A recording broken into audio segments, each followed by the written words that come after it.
অ্যাপার্টমেন্টে থাকি সেই অ্যাপার্টমেন্টে ম্যাক্সিমাম লোকজন ইন্ডিয়ান। তো সেই জন্য দিওয়ালিতে অ্যাপার্টমেন্টের ভেতরটা খুব সুন্দর সাজানো হয়। যার যার বারান্দা সে নিজে খুব সুন্দর করে সাজানোর চেষ্টা করে। অনেকে সাজায়, আবার অনেকে ফুল মালা এসব দিয়েও সাজায়, আবার কেউ কেউ আছে সাজায় না। তবে এরকম ইন্ডিয়ান খুব কম পাওয়া যায় যেরকম কিছুই সাজায়নি, বা হয়তো তারা এই টাইমে এখানে নেই, কিন্তু ম্যাক্সিমাম লোকে সাজানোর চেষ্টা করে আর লোকে অনেক দিন ধরে সাজায়। এই যে সাজানোটা, এটা কিন্তু এখন চললো, দিওয়ালিতে সাজানো হয়, অনেকে আবার নবরাত্রি উপলক্ষেও সাজিয়ে দেয়। তারপর এখন চললো দিওয়ালি, হ্যালোইন, তারপর আসবে এখানে থ্যাঙ্কস গিভিং, এখানে খুব বড় করে সেলিব্রেট করে। তারপর আসবে নিউ ইয়ার্স ইভ। তো একের পর এক চলতে থাকে। তো একদম নিউ ইয়ারে গিয়ে লোকে মোটামুটি এইসব ডেকোরেশন খুলে দেয় আবার।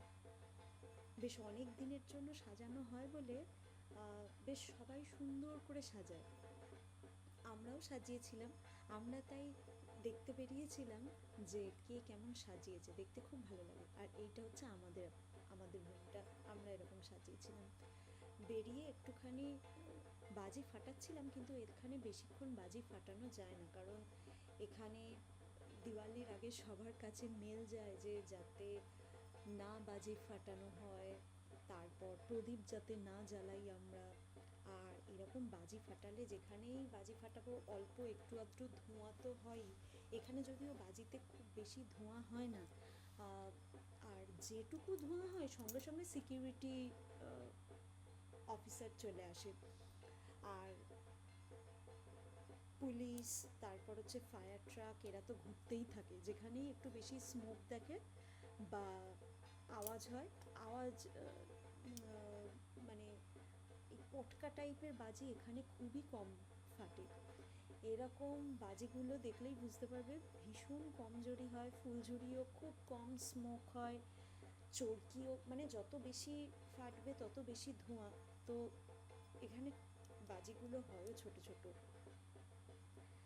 তো তার মধ্যেই আমরা খুব আনন্দ করেছি। যেটুকু বাজি, এখানে এখানে বাজি কেনা নয়, এখানে বাজি এত এক্সপেন্সিভ, অ্যাকচুয়ালি কোথা থেকে ইম্পোর্ট হয়ে আসে জানি না।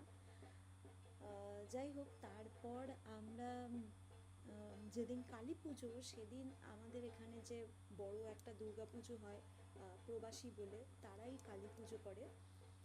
আর এই কালী প্রতিমাটা এত সুন্দর, এত সুন্দর, মানে ঠাকুরের ফটোগুলো এত ভালো এসেছে, এত প্রমিনেন্ট এসেছে, ভীষণ সুন্দর। এখানে যেরকম দুর্গা প্রতিমা সুন্দর দেখতে হয়, সেরকম কালী প্রতিমাও ভীষণ সুন্দর দেখতে হয়, মানে দাঁড়িয়ে খানিকক্ষণ দেখতে হবে। আর এটা ছিল ছিমছাম ভোগ ছিল, ড্রাই ফ্রুটস দিচ্ছে, খিচুড়ি দিচ্ছে, পায়েস দিচ্ছে। আর ভোগ সবসময়ই আমি যতই কম খাই না কেন, আমার সবসময় পেট ভর্তি হয়ে যায়, মানে তারপরে আর লাঞ্চ বা ডিনারের কোনো জায়গাই থাকে না। আমি এটা সবসময় নোটিস করেছি, আমি যত অল্পই ভোগ খাই না কেন আমার সবসময় পেট ভর্তি হয়ে যায়, কারণ ভোগের মধ্যে একটা ধূপ ধুনো ধোঁয়া এইসবের গন্ধ থাকে। তো এক তো সেটা ভালো লাগে, আর দ্বিতীয় হচ্ছে আমার ভীষণ অল্প খেলেও পেট ভর্তি লাগে। আর এইটা হলো ফ্রিমন্ট হিন্দু টেম্পলে যেটায় দেখিয়েছিলাম দুর্গা পুজো হয়, সেখানে একটা পার্মানেন্ট কালী ঠাকুর রয়েছে, ভবতারিণী মা। তো সেখানে প্রত্যেক শনিবার মঙ্গলবার পুজো হয়, যেরকম এমনিতে তো রোজ নিত্য পুজো হয়।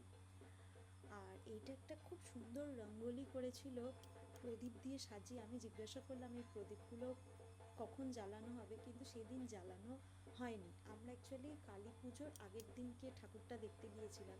তো কালী পুজো যেদিন, মানে তার পরের দিন, সেদিনকে ওই প্রদীপগুলো সব জ্বালানো হতো। সেদিনকে যদিও বাজি ফাটানোর চক্করে আর বাড়িতে বন্ধুবান্ধবরা আসবে, সবাই একসাথে বাজি ফাটাবো, খাওয়া দাওয়া হবে, সেই জন্য আর পরের দিনকে আসা হয়নি। তাই আমরা আগের দিনকে ঘুরে গিয়েছিলাম।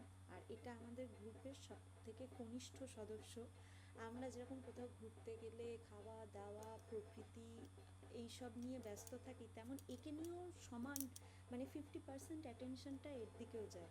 সবার কোলে কোলে ঘোরে, প্রথমে তো কারো কোলে যেতে চায় না, তাই জন্য কাঁদে, তারপর যার কোলে যায় তার কোল থেকে আবার অন্যের কোলে যেতে চায় না, সেই জন্য কাঁদে। তো ওকে নিয়ে সব সময় আমরা খেলায় মেতে থাকি, আমরা যখনই গেট টুগেদার করি। আর এটা হলো তার এক সপ্তাহ পরে আমাদের অ্যাপার্টমেন্টের মধ্যে দিওয়ালি সেলিব্রেশন চলে। তো সেই দিওয়ালি সেলিব্রেশন, এটা আমাদের অ্যাপার্টমেন্টের একটা মেন অ্যাট্রাকশন বলতে পারো। এখানে মনে হয় না কোনো অ্যাপার্টমেন্টে এরকম দিওয়ালি সেলিব্রেট করে বলে, কিন্তু এই অ্যাপার্টমেন্টে দিওয়ালি সেলিব্রেশন হয়। Free food for everyone. আমরা মানে মোটামুটি মানে নাচ গান ডিজে সব কিছু ছিল, শুধু বাজিটা বাদ দিয়ে। কেউ যদি ভাবে যে দিওয়ালি সেলিব্রেশন আর বাজি বাদ দিয়ে এরকম হয়, কিন্তু হ্যাঁ ডেফিনেটলি, কারণ এটা তো আমেরিকান অ্যাপার্টমেন্ট, থাকে বেশি ম্যাক্সিমাম ইন্ডিয়ান, কিন্তু অ্যাপার্টমেন্টের লিজিং অফিসে যে হেড, যে কোম্পানি, তারা তো সবাই আমেরিকান। তো তাই জন্য বাজি ফাটানো নিষিদ্ধ, তারপর যে কোনো এনজয়মেন্ট। এই যে খাবার দাবার, পান্তুয়া, রুমালি, এই নানটা হচ্ছে সামনেই তৈরি করছিল কাউন্টারে, পায়েস পান্তুয়া সিঙ্গারা সমস্ত কিছু ছিল।